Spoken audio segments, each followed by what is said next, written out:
Hey, what's up, church? It is your dear brother, Damaris Johnson. I wanted to take a few minutes to talk about the post we put up the other day.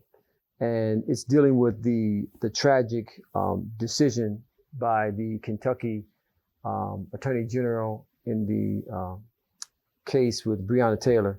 And, you know, it is a definite sad case, definitely a sad case when we make decisions that are so unjust. It is sad, and it is time for us as a church to no longer allow these things to take place on our watch. The post that I put up deals with Psalm 82, which in my upcoming book we deal with that psalm and how the church is responsible for what takes place within our society. The church is the organism that has structured itself and does create an organizational structure or shell for the organism to operate out of. The church is the organism, which speaks to the organic life of Christ in the church. And we function through the organization. And I know what has happened is the organization has swallowed up the organism or stifles the organism at times. But as a whole, the church, we got to get to the place where we say enough is enough. This is happening on our watch, church. Part of the challenge to getting the church to recognize and realize what our role is seeing Jesus accurately.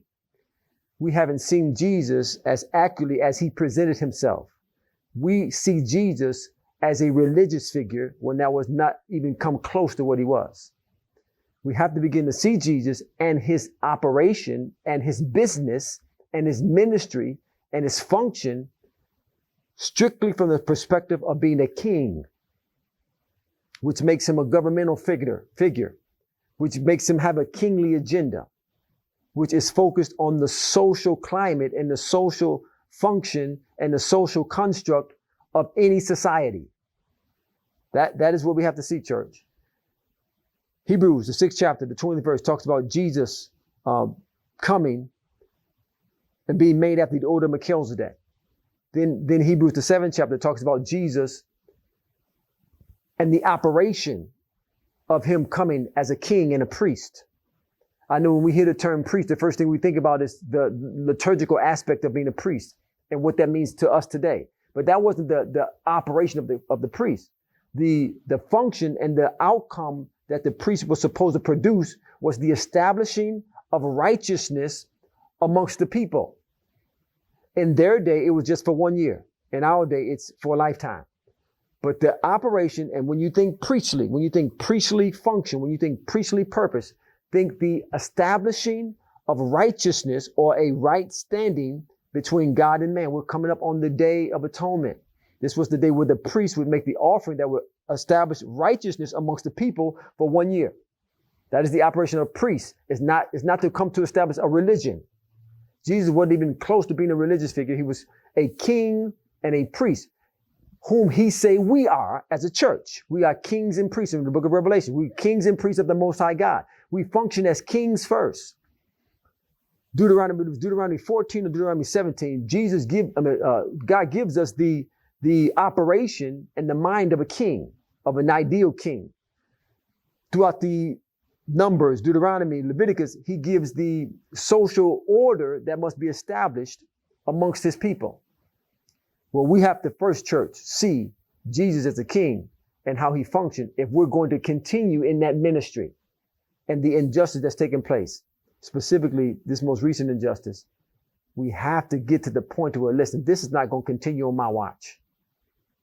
But if you don't see Jesus as a king made after the order of Melchizedek, if you don't see Jesus as a king to function and establish social justice, Jesus came during one of the most unjust times in the history of man to the nation of Israel, being under Roman rule and Roman authority.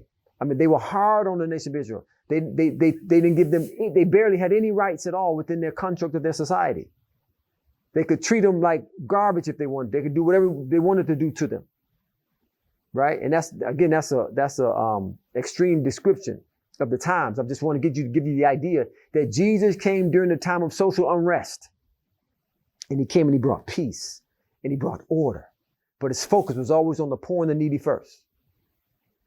Hebrews, the seventh chapter, it talks about for this Melchizedek, king of Salem, which is Jerusalem, which is peace, priest of the Most High God, met Abraham returning from the slaughter of the kings and blessed him, to whom Abraham gave a tenth part. And this is going through the description of it. It says interpretation, king of righteousness and king of peace. Those two terms. Jesus came as a king of righteousness. That word righteousness in the Greek means justice. So we can say Jesus was the king. He is the king of justice. His whole focus is about establishing justice and order in a society. And peace. That word peace is the word for prosperity. So the focus of the king was to bring justice and an economic empowering system to the poor and the needy. He gave it to us over in Luke, the 4th chapter, the 18th verse. This was his mission, his ministry's mission and focus. The Spirit of the Lord is upon me because he's anointed me to preach the gospel to the poor. Jesus did not want to see anybody poor or living in poverty.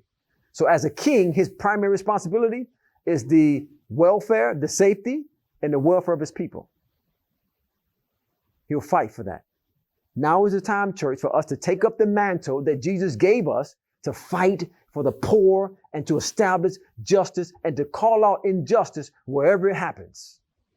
This is our responsibility. And this is what we have to do.